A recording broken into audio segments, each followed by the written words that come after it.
Todo ordenamiento jurídico regula las relaciones entre sus sujetos, tienen un contenido de materia sobre el que se versa sus reglas y poseen procedimientos específicos para la elaboración de normas, pretendiendo además conseguir unas finalidades con esas normas que crean para ello.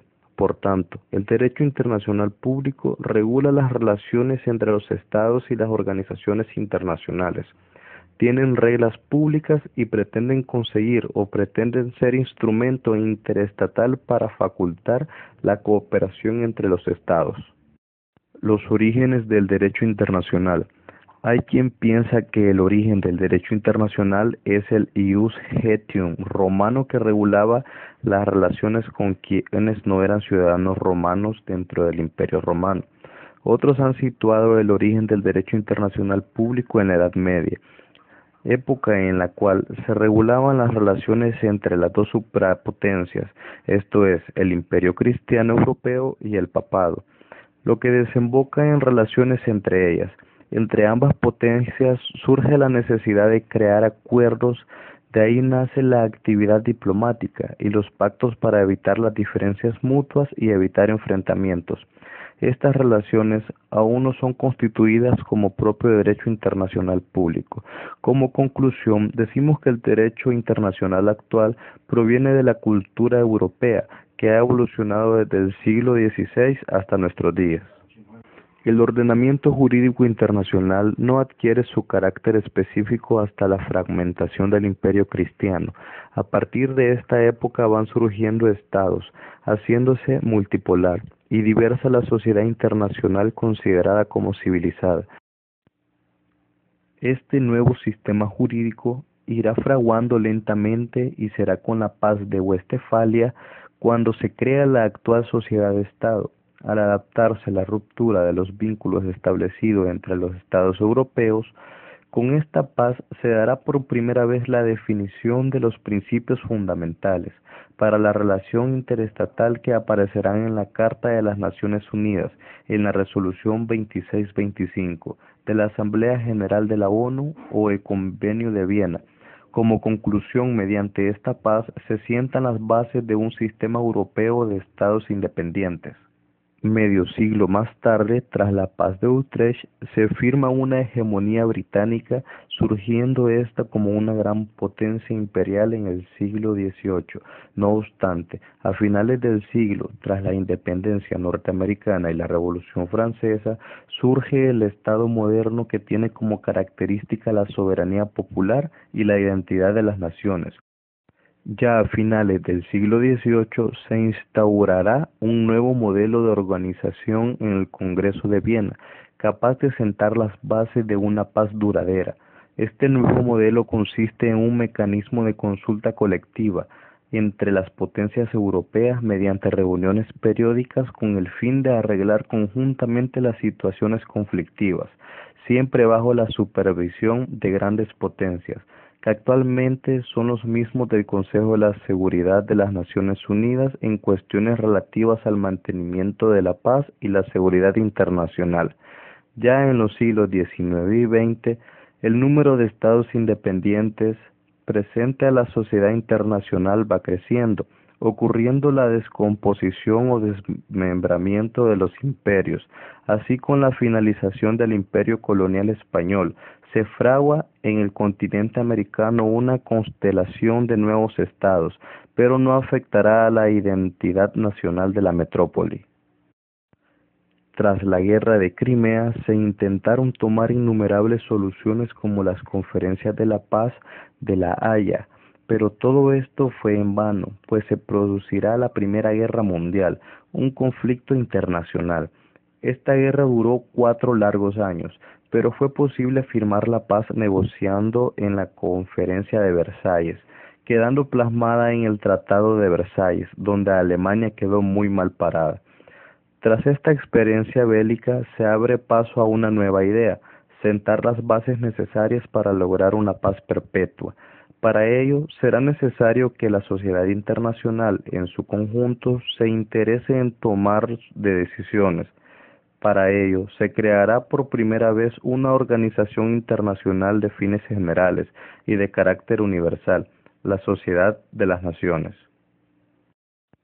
También hay que añadir que a principios del siglo XX se producirá también en el antiguo imperio zarista una revolución bolchevique.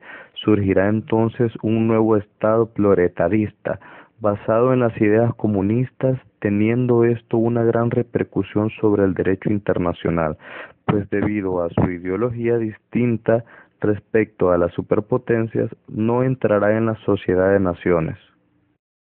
La dinámica contemporánea de la sociedad y el derecho internacional.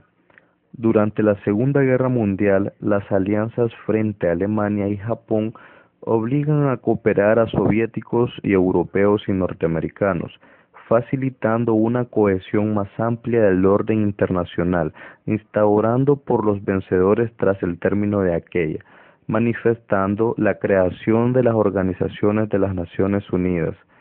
Pero más tarde, entre estas potencias ganadoras surgirá cierto conflicto y tensiones que se reflejarán en la Guerra Fría. Esta época será un tiempo de parálisis de las instituciones creadas al final de la guerra, como será el Consejo de la Seguridad de las Naciones Unidas y de constitución de otras nuevas organizaciones como la OTAN. La hegemonía franco-británica se eclipsa definitivamente durante la Segunda Guerra Mundial, produciéndose una masiva descolonización de las áreas que estaban bajo los países, sobre todo en África y Asia, dando lugar a un nacimiento de nuevos estados, produciéndose así una sociedad internacional universal. Con esto hacemos referencia a grandes diferencias de todo tipo entre una gran potencia y un pequeño estado del tercer mundo. Estos son los estados pobres del hemisferio sur, denominados también países en vía de desarrollo. Para una nueva independencia económica se llegará a una política inicial de confrontación para poder utilizar determinados órganos de las Naciones Unidas. Se llega así a la declaración de un nuevo orden económico internacional, pero los fracasos de esto harán que el nuevo orden se renegocie. Con posterioridad y tras la superación de la Guerra Fría, se pensó que surgirían avances para el desarrollo económico del tercer mundo, pero esto no ocurrió así, sino que han surgido nuevos problemas estratégicos y de seguridad para los estados occidentales, como por ejemplo el terrorismo, las migraciones y armas de destrucción masiva, dejando aparte los problemas de los países del tercer mundo. Esto no quiere decir que el problema del desarrollo haya sido olvidado, sino que hay ONG y las Naciones Unidas que les ayudan a seguir adelante buscando condiciones de vida dignas. Contrario, en el caso anterior, durante el siglo XX asistiremos también a fenómenos de integración de Estado como lo es la CECA o posteriormente la CE, núcleo inicial de 6 estados europeos que tras sucesivas ampliaciones ha llegado a ser la Europa de los 27. Por el contrario, frente a la integración europea nos encontramos también con la desintegración de la Unión Soviética como potencia europea y la URSS como Estado unitario. Supondrá esto un desmembramiento en Europa y un imparable resurgir de los nacionalismos transformándose todo en el mapa geográfico europeo. También entonces una opinión de la sociedad pública de que la Guerra Fría no ha servido para mejorar la estabilidad de los países y hay una percepción de fracaso del nuevo orden internacional. La OTAN, después del desmembramiento de la Unión Soviética, intentará proyectar sus objetivos hacia el este de Europa y el Asia Central. La OTAN en 1994 se verá ampliada por la Asociación de Paz, que permitirá que los entes más antiguos, miembros del Pacto de Varsovia, puedan entrar en la organización, pero esto será un paso intermedio.